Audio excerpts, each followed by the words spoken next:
right, we're very fortunate to have a special. Don't want to interrupt. What am I missing? I promise when you walked in, we'd cease. And it actually was a good timing one here. But tonight we have a very special guest speaker, John Gaughan, from Chief Meteorologist from our own News 4 Jax, WJTX. JXT, good job. He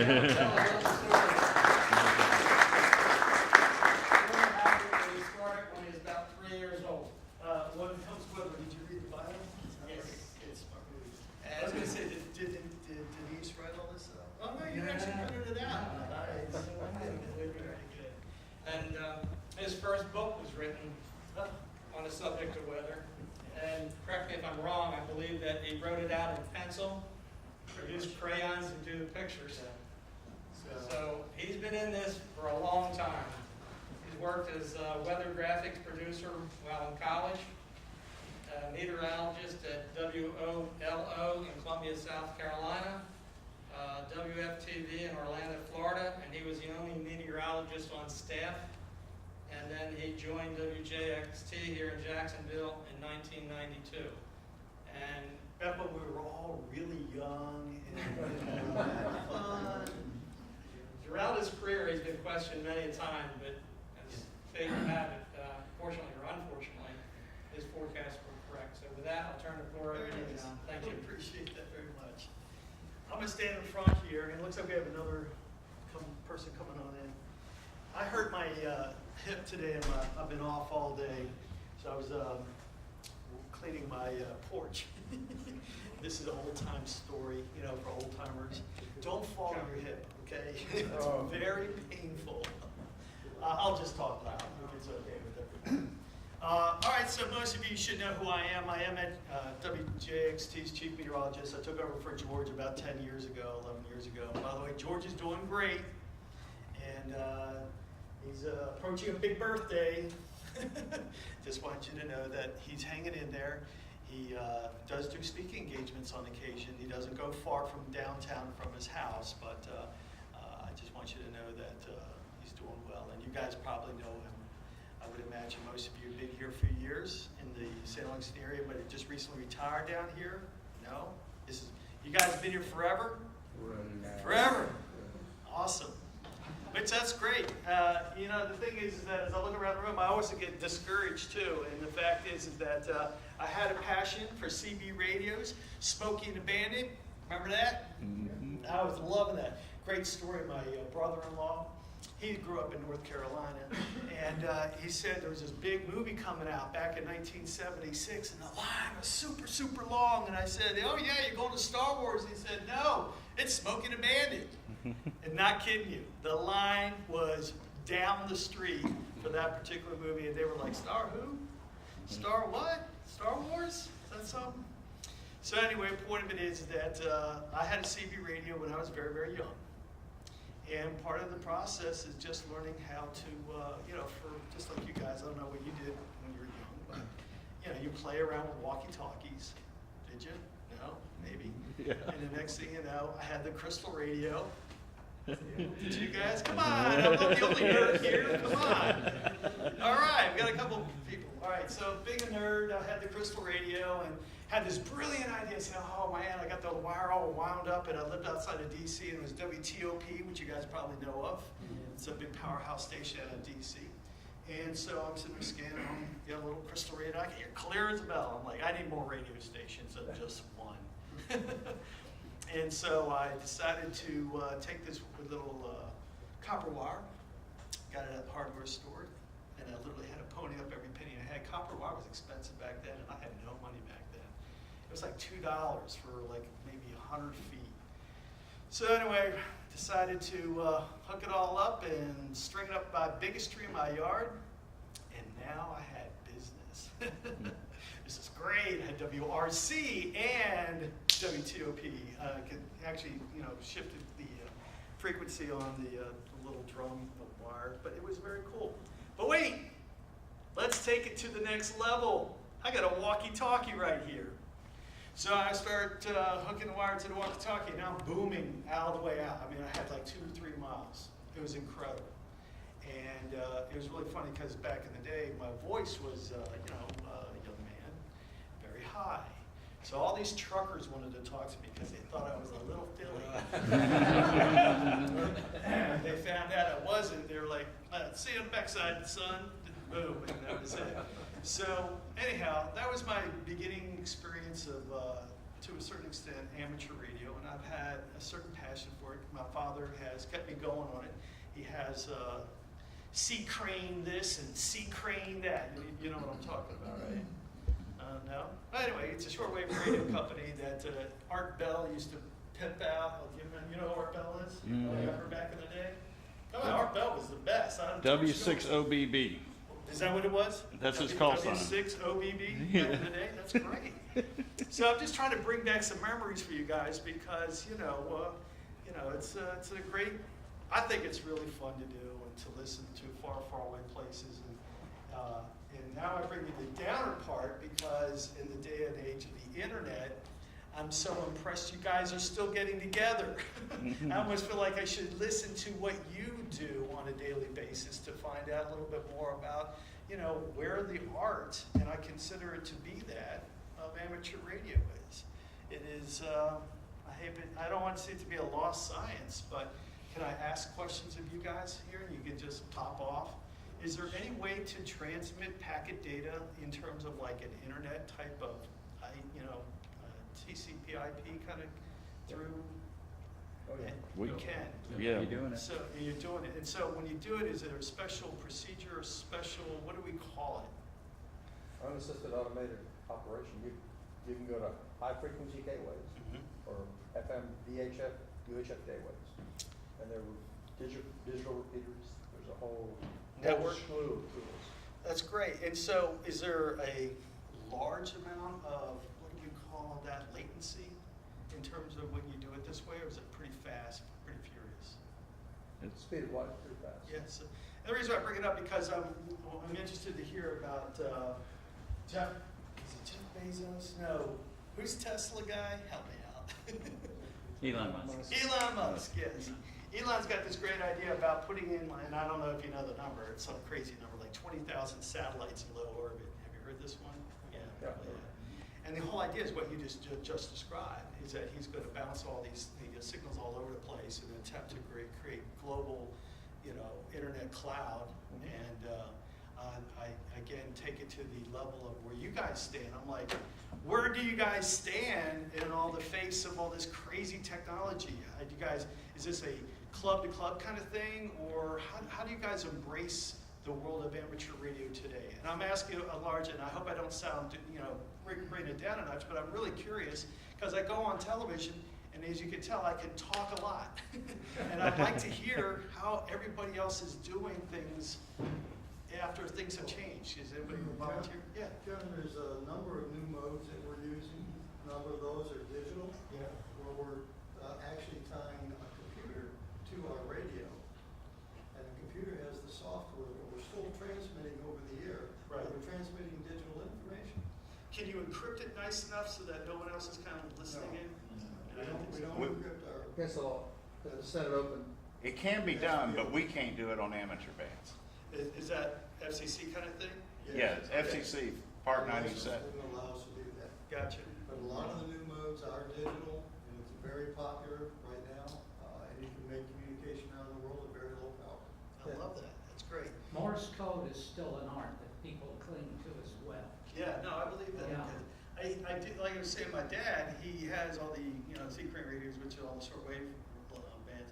And every time he gets the newest and greatest, he sends me the old one, and I flip around, and sure enough, I still hear it, although I sometimes question if it's more, as you described it, automated, where I feel like, you're using your computer to decode, because it is an art, and I'm assuming you do know your Morse code. Yes. And so does everybody still have to pass the test? Is that part of it? The code test is no longer required. When did they quit that? 15 years ago, was it? Oh, so it's actually pretty recent quit.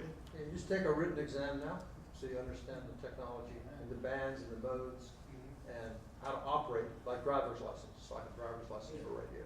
Very nice. So you do that online? Or do you have to go somewhere? Yeah. It does have to go somewhere. You do? Yes, examiners that do that right here in St. Augustine. A number of the people here are volunteer examiners. Fellow here, for instance, and a couple others that I know are volunteer examiners, and they actually give the test locally. That's great. But you can learn it online. Right, I figured people are gonna use those, whatever they can find, and basically everything's online. You know, there are programs that tailor the curriculum to you and where you are, Gotcha, to speed you along that's great. properly. Right, and what is the main organization today? Is there a national organization? Yes, American Radio Relay League is a national organization. American Radio Relay League. Okay, so I saw ARRL on the door, so I just need to remember that, and I'm good to go, right? Yeah. All right, well, that's good. Because I know people do question, and there's it's being a TV station, there's a number of people who sit in engineering, and they have, questions, and they bring them up, and we'll talk about it. Because I always say I listen to, something down low on the AM dial, and that's my shortwave on the way home. It's the Havana station. Oh, yeah. Yeah, it's a radio Havana, or whatever. And then I don't understand the next, any more words other than C. Somebody liked it. Maybe the takeaway, John, for the hobby, Yeah. is growing. It is growing. Yeah, is that as new technologies come along, amateur radio chases them. Now, it might take them a while to catch up, Right. but because we're amateurs. Right.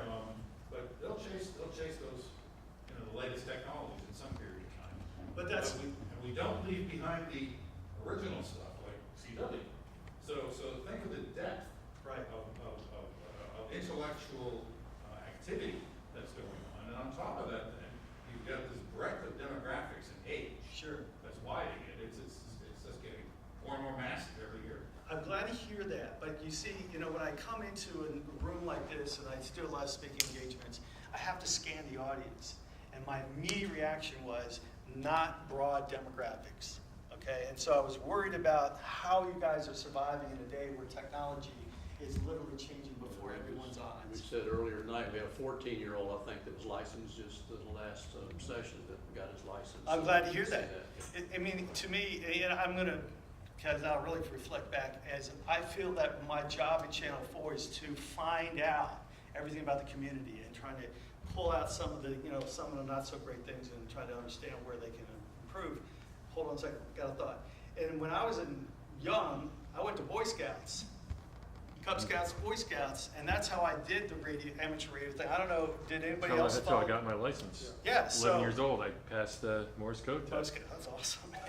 So my only point here is that Boy Scouts aren't as broad as they used to be, so I'm worried about the future, but you're saying the future's growing as amateur people build on top of it. And I would think, if anything, the internet helps bring you guys together, right? It does. That's a core tool. What I said, I carefully said, Yeah, you did. we're broadening and Yeah. we're deepening, but I Yes. didn't say that our demographics are reversing. Right, and you said broad, and I took that's legal thing.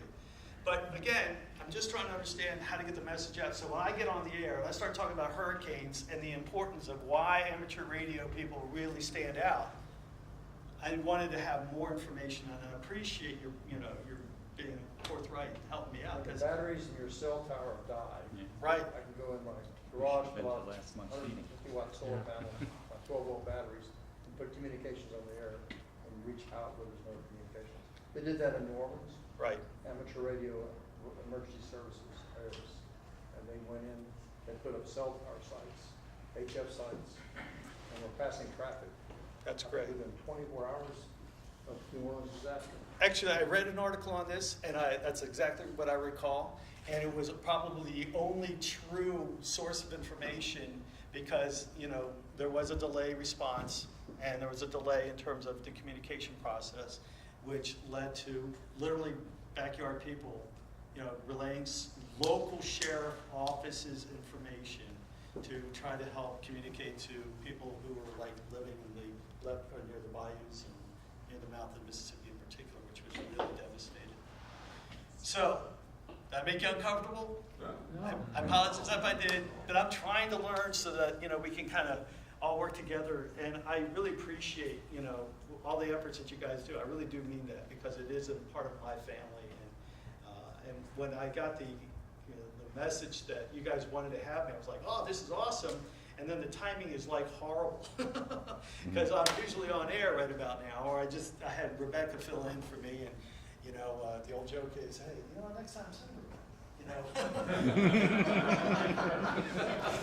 Yeah, you made me a little, I'm not so sure, but either way, but the point of it is that I really, I think it's great that you guys are here. And now can I ask, how far away are we traveling to reach this, and how often do you meet? Once a month here, Once a month? So it's like, some from Jacksonville. okay, From Jacksonville. Some from Palatka. Palatka, nice. Do you always meet here? Is this your headquarters? Is it? Do we meet there? Yeah, recently, this is Recently. our headquarters, communications. Yeah. Well, Do you coordinate, and who do you coordinate with mostly? Are you just coordinating with yourselves, or how would you describe, what else? In terms of like, when you have, hey, we're all gonna get together, we're gonna discuss this, it's just the meetings itself each month? Who does Aries? And can you talk about that? We don't just meet here. For example, there was a field day held down Nice. at Anastasia Yeah, a couple weekends ago. There's a big event coming up in June okay, that is a field day that is going to be, that's what we were talking about right before you okay, arrived. great. Sit around. Exactly. So it's not just that we meet in this building, there are things that we do outside where we actually go and put up the antennas and talk to people. All right, so knowing what I just was told, who is going to email me the specifics on this? Our president. All right, El Presidente. All right, El Presidente. Oh, and we're both- and it's easy to remember, John at WJXT.com. Oh, John. John at WJXT.com.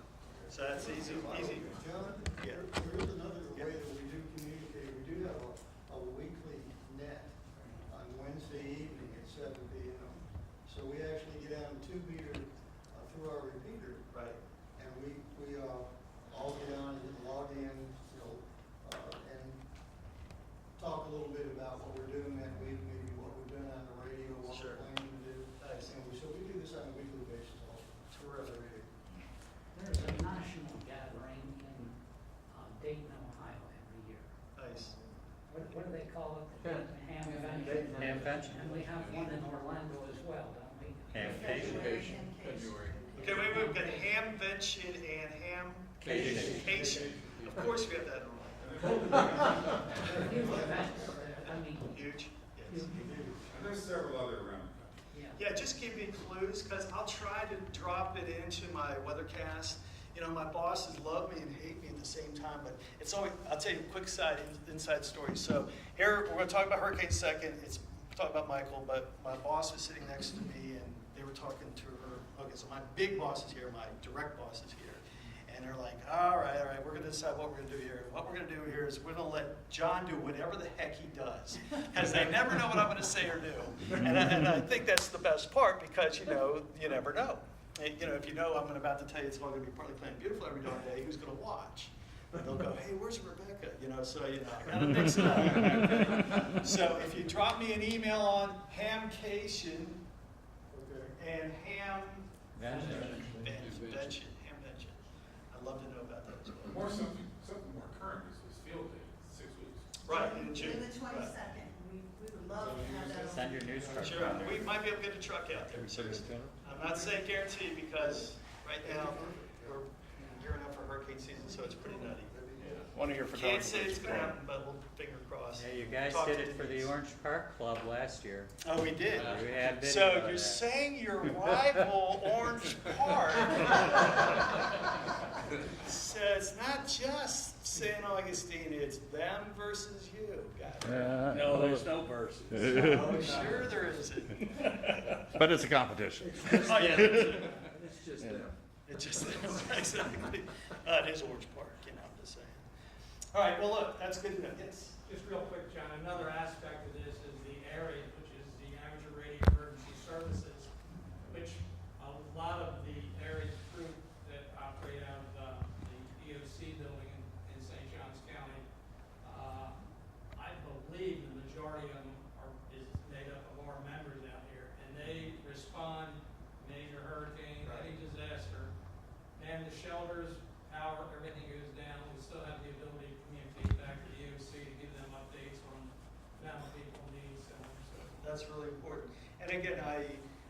I know, I've seen the damage, I know where we have been so lucky. I mean, people talk about, oh, I've been through Matthew and I've been through Irma, and I go and I laugh because nobody's been through a hurricane yet. And go ahead. Dora. You were, oh, well, Dora's a real deal. Yeah, But Dora you didn't look was- old enough for Dora. I was 3. Okay. Technically, you were present, but yeah, I'm present. So again, Dora was the last legit hurricane. Okay, and you know my favorite thing about I drove down 95 and took it National Parkway over to Palencia and then down US 1, and there's a sign that says scenic route, state of Florida. Have you seen that little sign? Dude? You know, I'm like scenic. You got overhang trees, and you know what? They're exactly as old as how long Dora was here. And so when you drive around, you drive down South Florida, and people drive down 95, it was boring. I said, no, it's really amazing. You go from pine trees, deciduous trees, down to no trees. And I wonder why there's no trees down there. And of course, the no tree thing is where it's palm trees, of course. Well, they can withstand those winds over 110 miles an hour. The palm fronds fall off. It's a perfect type of plant for high winds. High winds come in, rip the palm fronds out. No big deal. I'll just squirt out a couple more palm fronds and keep on growing. So that's why palm trees survive down South Florida, but they don't in terms of pine trees, deciduous trees, and it's because the hurricanes keep coming on by and kind of wiping it out on a pretty regular basis, by the way. So St. Augustine, scenic road, driving down there, and I just love the fact that it is exactly about 60 years old in terms of the tree damage, the tree age there. And somewhere around here, there is a very old 200-year-old tree that still survives, even after Dora. But it's a one, and it's in a very low, swampy spot. I don't know where it is, but I'm determined to find out. Doesn't sound familiar to anybody? No. Okay. All right. So I think the importance of what you guys do is what we were just touching upon, was the fact that emergency services, the fact that you guys are coordinated with the EOC here in St. Johns County. And I think that's amazing that, we have somebody still left, because I do believe you guys will be the sole survivors in this severe hurricane. And so when I pitch you the next 2 minutes of why we got lucky so many times and what our due date is, I don't know. I do have some good news, but I can just tell you the scariest thing happened last year, and you might not even recognize it because it didn't happen here, and that was this thing called Hurricane Michael. And you may have heard recently, Michael went into Mexico Beach, just east of Panama City. And by the way, amateur radios really helped out there, from what I do understand, when it came to emergency services, because it was so devastated. Mexico Beach was hit by Category 5 hurricane. Now, you say, 4, 5, 3, 2, whatever. The point is, it's a 5. It's a 5 that hit our latitude. And you guys know latitude and longitude, right? You got it. Sometimes I got to explain that. It goes on for hours. I'm like, oh my God, that was a stupid topic to bring up. Everybody tripped into it. Never do it again. But I knew you guys knew that. But at 30 degrees north latitude, that's where Mexico Beach is. And we got a Cat 5 there, which I thought, if you were in Louisiana, Texas, maybe, back in the northwestern corner of the Gulf of Mexico. But in the northeast Gulf of Mexico, oh, by the way, it's like October 10th. Okay, water temperatures drop precipitously typically after September 15th in the northeast Gulf. Winds come offshore, north wind. It causes upwelling, cold, cools the water. Didn't happen last year. Instead, we had this amazing area of super tropical air sitting over the Gulf.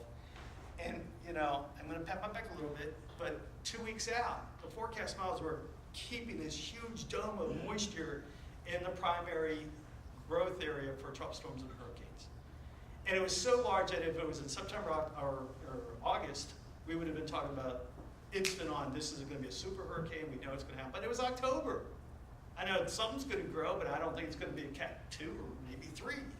But sure enough, it went 5. And so the scary part about Michael was, it happened 225 miles west of here. And it happened in a time of year that should never have happened. So whether you want to get into the argument about global warming or changes in the atmospheric conditions, I don't want to go there. I just know that in the current cycle of heating, We are seeing this in the Western Atlantic and Gulf of Mexico more than we've seen in our history. And that is to say, over the last 150 years, because we're linked to go back to 1850 in terms of our study of hurricanes, is that we have an uptick of major proportions going on right now when it comes to hurricanes. So as long as this cycle of extreme potential is in place, people like you, I encourage you to keep going and being involved with it as much as you can. Now the good news is that the cycle is correlated well with this thing called the North Atlantic Oscillation. Everybody raise your hand, you got that one. North Atlantic, oh, you do know about it? You know the NAO? I'm impressed. So here's what happens is that we get a big low pressure off the, you know where Greenland is? I don't have my maps, but Greenland will say, here's the United States, here's Florida, my hand's Florida. Greenland's up here. We get a big low pressure that oscillates back and forth, but if it's further east, we call that negative. And when it's further east, what happens is cold air keeps coming down. And more importantly, if it's northeast, what happens is you get a big buildup of warm tropical air down underneath it. And the combination can lead to a big continuity, which allows for hurricanes to develop a little more frequently, a lot more frequently.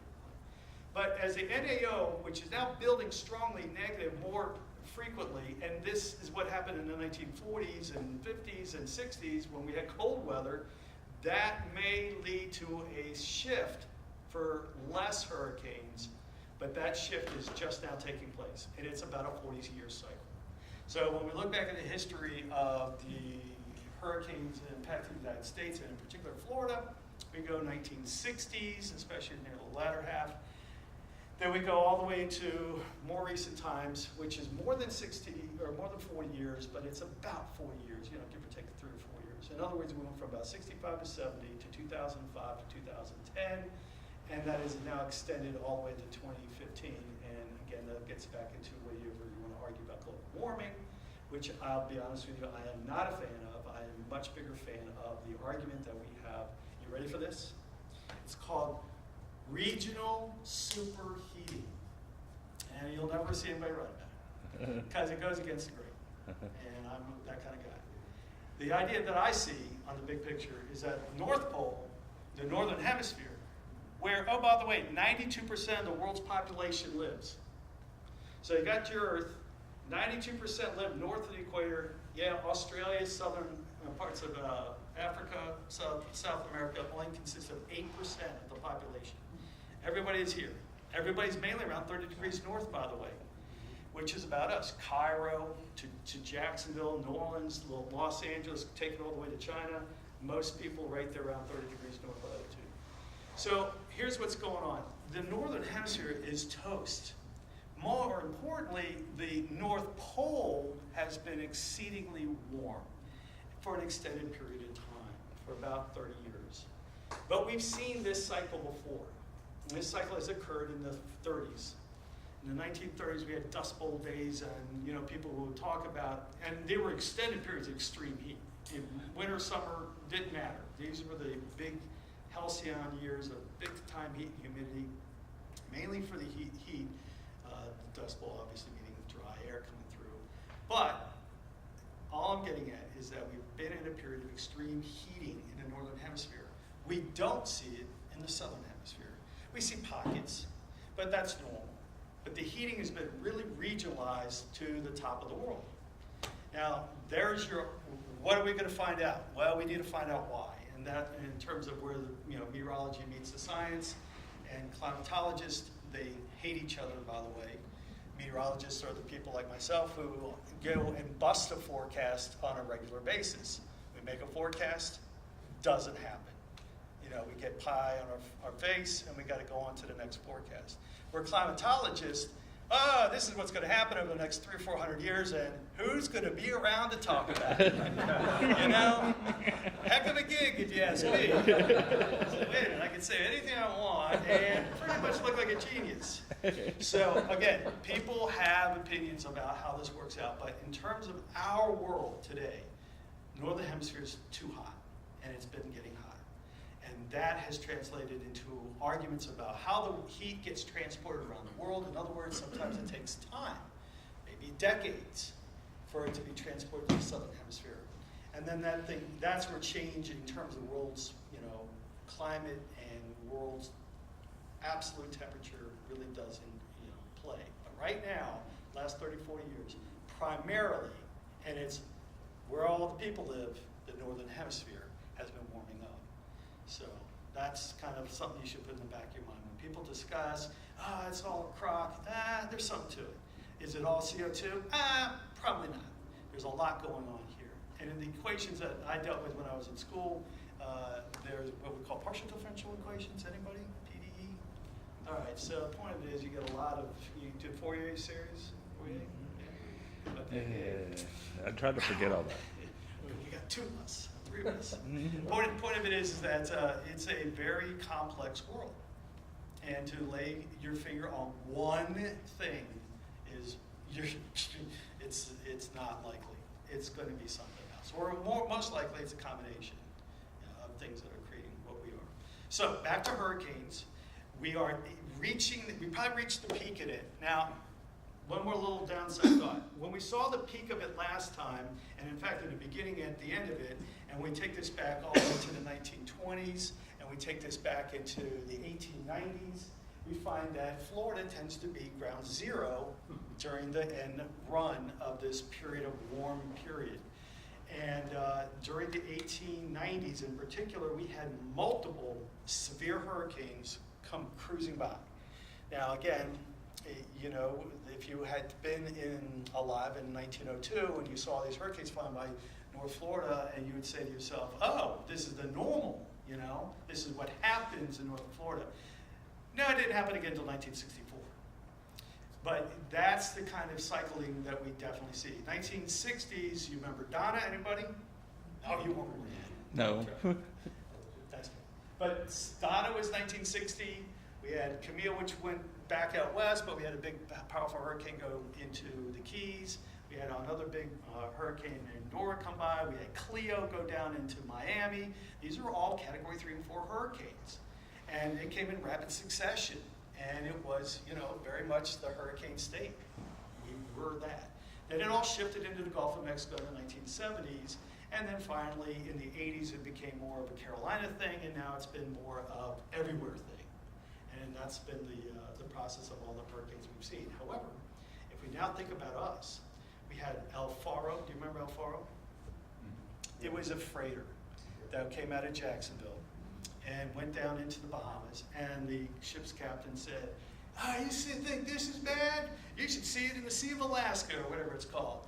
And of course, it is big there, But unfortunately, he didn't think this, and I don't know why he didn't triple check, as I would have, is that the hurricane backed in from the north, and it was a Category 5.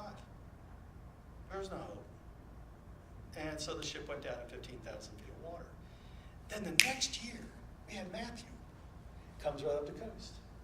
Following that, we had Irma. Goes out to the west, floods the heck out of downtown Jacksonville. And then finally, we had Michael last year. So the pattern is definitely leading into this part of the world. And I think there are people that need to be really kind of focused on. So when you talk to people, that's what you do. Keep them on their toes in Central Florida, because they're due.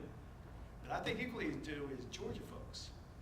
I think we're looking at something potentially into, let's say, Savannah, Brunswick. And that is on my list of what we need to check off for this cycle of hurricanes that we're going through right now. So if you have friends up in Brunswick and the lake, keep them on the forefront of your thoughts when it comes to hurricane season, because they need to be the ones who need to be most prepared in my mind. I don't want to kill the conversation, but I'll tell you a quick story. You want to hear a quick story? So there was this place up in South Brunswick, Georgia area, and it was called Rice Plantation. And they had this brilliant idea. We're going to try to reconstruct the South with rice. This is after the Civil War, 1890s, 1880s. And we're going to create these huge rice paddies and fields, and we're going to get rice into the mainstay, diet of the Americans. And so they went out and they spent what was a huge sum of money back then, about $1 million. which today would be probably 100 million plus. And they developed all this land area into parts of southeastern Georgia to grow rice. And they hadn't had a hurricane in a long, long time, and so everybody saw this is a great spot. It's kind of like Southeast Asia, Southeast United States. You see the parallels, everybody's on board. And in 1892, here comes a hurricane. Wipes it out. Well, we're going to redo it again. And so they went out there and they did their, repatted everything up, and they're getting their plans ready for next year. Oh, wait, 1894, here comes another hurricane. And then finally, and I think it was, I can't remember all the dates, right? 1898, let's just throw a number out. 1898, the biggest one comes by and wipes out everybody. And this storm, whatever the year it was, goes into Brunswick and kills 340 people. This was a devastating hurricane. And if you go to Brunswick, Georgia, they have the high water mark still on one of the buildings downtown, so you can see to the extent. But remember, back then, housing wasn't what it is today, and the surge went in like 12 miles. And that's how people died. They drowned. So, flash it forward to about 2000, and I'm reading through some of the things that are being said about Southeast Georgia, great things, and we're going to create this new housing complex. We're going to have 10,000 homes in the next 30 years, and it's going to be a rice plantation.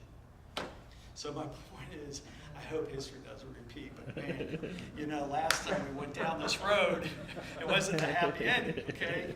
So, again, I'm worried about the folks in Southeast Georgia more than anybody. I think Jacksonville's dodged their bullets for this time around, but then it will be that one year that we'll just kind of get something that kind of unfortunately come our way.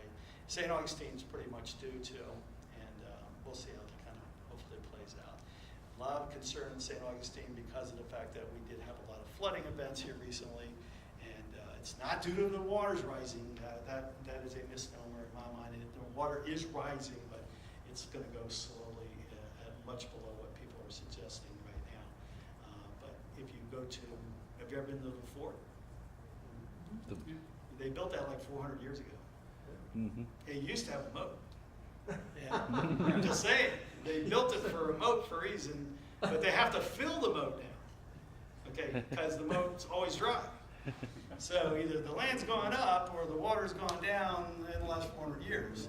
They blocked it off. They have. But you get the idea. And that is that sea level rise is a concern. It is a very important concern, but we need to investigate every possibility. And the people that I really listen to are the ones that are charting on a day-to-day basis, just don't see the quote-unquote acceleration that was predicted. Now, that could change in 20 years, but currently the track for increased levels of water are probably overdone. To what degree, I don't know.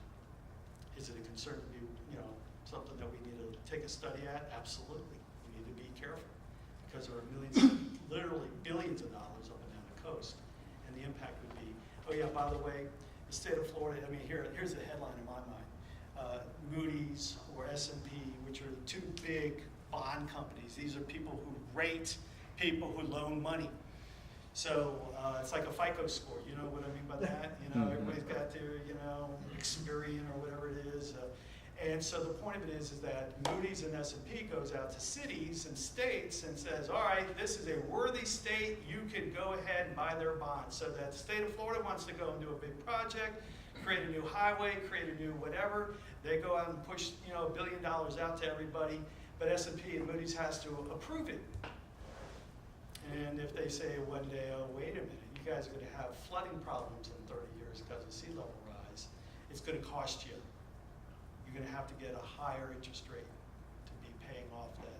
And that costs the state much more money, or maybe people don't want to invest anymore. So it is a big concern in that regard, something to think about in terms of where 20, 30 years will get you.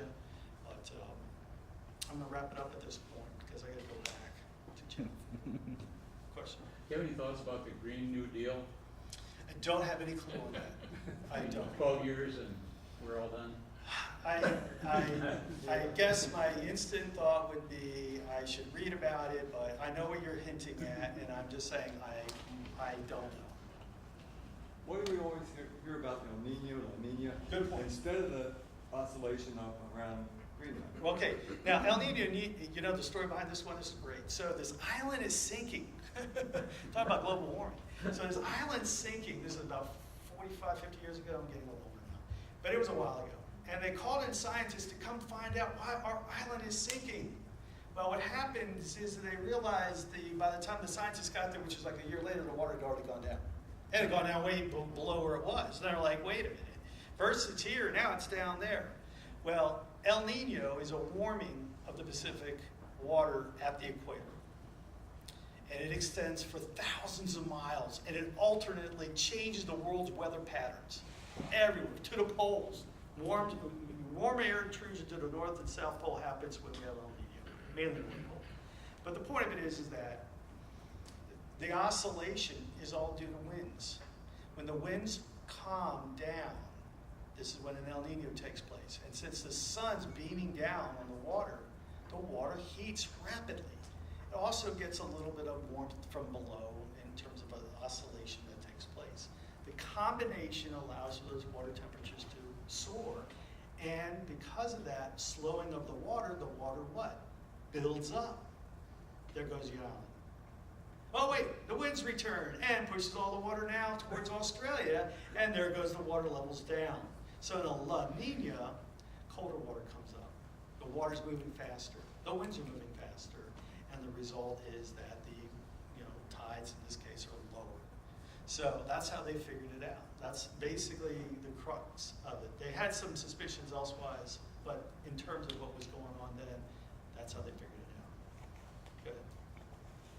I'm from this area, from here to Jacksonville, born and raised in Jacksonville. But I live in Satsuma on the river down there. And after Irma, that's the first time I'd ever seen the river go north and come back. Slosh back and forth. And back. Yeah. And people would get flooded, and then everything would be fine, And this then was after the hurricane was all gone. So it's a bathtub. And what I'm referring to is this track of St. John's River. It goes from the turn, downtown Jacksonville, the landing, which is pretty narrow. It's the Main Street Bridge, the Blue Bridge.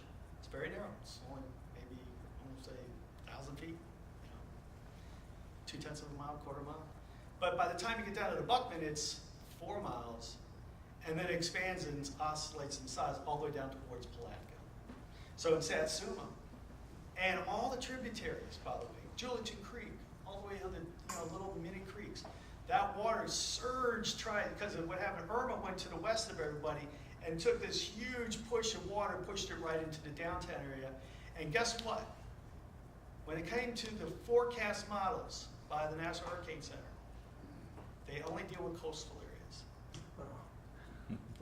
But now they are going to reestablish for inland locations. They did it for coastal areas in Lake Okeechobee, which floods horribly, by the way. Lake Okeechobee is a very large lake.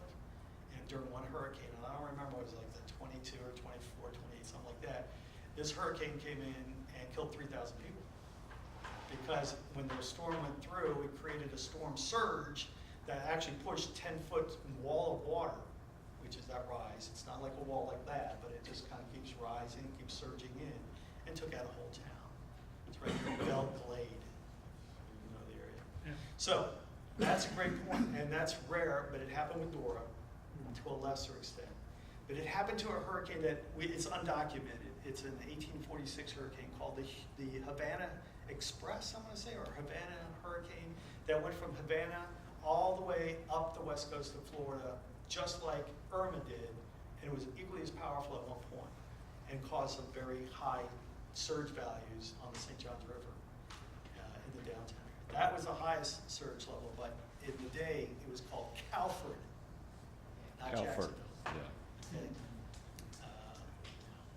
So that kind of information was what we call unactionable. We can't rely upon it. Yeah, well, I was gonna say, in my observations, when we get a backside hit, one that comes in off of the west coast of Yes. Florida as opposed to a direct hit onto the east coast, is oftentimes, even though the winds are generally way less, Right. the flooding is way worse because 3 days before it gets here, You're we're okay. already got northeast Nor'easter, winds right. packing the water in. Yeah, so you guys know what nor'easters are. We get those big winds and rains, and that's exactly as you described. Sometimes but you see that this breaks down the whole thing about why we take each hurricane very seriously, because sometimes it's all about the wind, sometimes it's all about the rain, sometimes it's all about the storm surge, but there's always something that you always have to be somewhat concerned about. What frustrates people at home is the fact that, well, you didn't crush my backyard, I'm still standing out here and having a good time.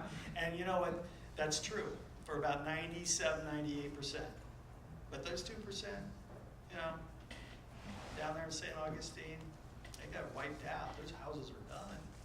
My house, Sorry. gone, Sorry. had to move. Sorry to hear that.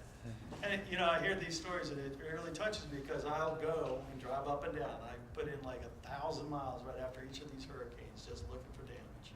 So I know exactly where it's going to happen next time.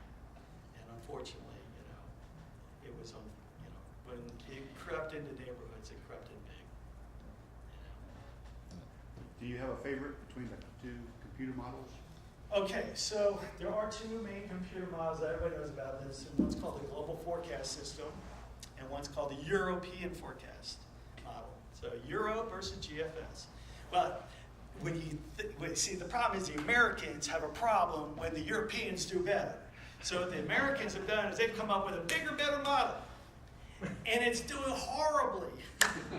But they're going to tweak it and make it better. That's what I've been told, and it's going to be called the you want to write this down, FV3, and nobody understands why. But basically, it does with the algorithms to make it a little bit more, there's more layers involved, so it's a high resolution model. It really turns on some of the more microphysics, which is really important for like cumulus parameterization, which is how they develop clouds and storms, and afternoon thunderstorms in particular. So which one do I like best? I like the one that works. Okay, so if the Euro is like, you know, I score them daily, and you can do some programs out there you can do. And I score them daily when there's a hurricane approaching. And if whoever's got the lowest mean score, and it's called a RMS, root mean score, in this case. And square would be the other when you're doing some other math. But in this case, you're scoring them, and it's a lower value, so the Euro tends to win almost always. In Irma's case, it was great, but not necessarily in Michael's case. So, you know, like I said, each hurricane has unique aspects of what damage it will bring, but also how well they'll track based upon the models. So I'll dance to whatever is playing the right tune. But usually the European model does. And they tweak theirs because they don't want to get, you know, the Americans get ahead. You know? And I don't like the Europeans, by the way. You just want you to understand, because I would tell you an inside story. They don't share. Do you know this story? They don't share. They don't share. The America, here in the United States, if you want the GFS model and you're in a little Tahiti or someplace, you know, in India or even in Russia, they're probably using our model to, you know, do whatever you want to forecast their weather, because we give it away for free. It's all uploadable. And there's a lot of websites out there that have taken that data and creating their own, you know, versions of being able to see it. Tropical tidbits, anybody? Tropical tidbits? Write it down. Tropical tidbits. Tropical tidbits. Go under the model section. Very cool. They got it all. But there's others out there as well. Anyway, we give it away to anybody and everybody, because we want to keep safely. Cubans, go have it. You know, we don't want you getting wiped out. We're not that kind of people. But the Europeans, you got to pay to play. Well, if Trump has his way, we'll have to pay to play. What's that? If Trump has his way, we'll have to pay to play. I don't know about that. The guy's trying to point, wants to privatize, you know.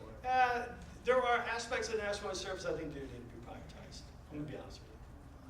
I'm a free capital guy. I think it would help. I really do. It's like, I remember the day when the shuttle went off for the last time, and we were all there watching. Oh, beautiful. And now it's not going to be, no more Americans off of American land into space for like 8 more years or whatever. And now everybody's really bummed out. Well, now we're 8 years later, and we've got rockets flying out of there, so I can barely keep up with posting it on Channel 4 or talking about it. Here goes another one, here goes another one. So somehow in just 10 years' time, somebody found a way to make money. And I think competition brings out better modeling. Because right now, it's only the Europeans versus the Americans.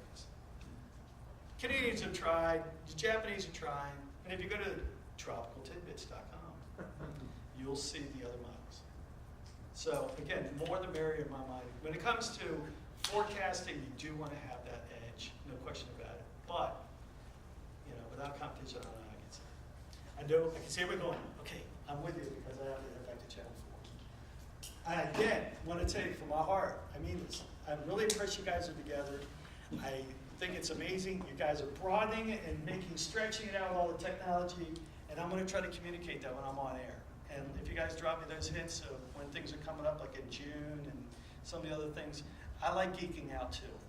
And you know, Mark Collins, he's kind of our science guy at Channel 4. If you know who I'm talking about, he will help geek with me. So keep it coming. Appreciate it. Thank you.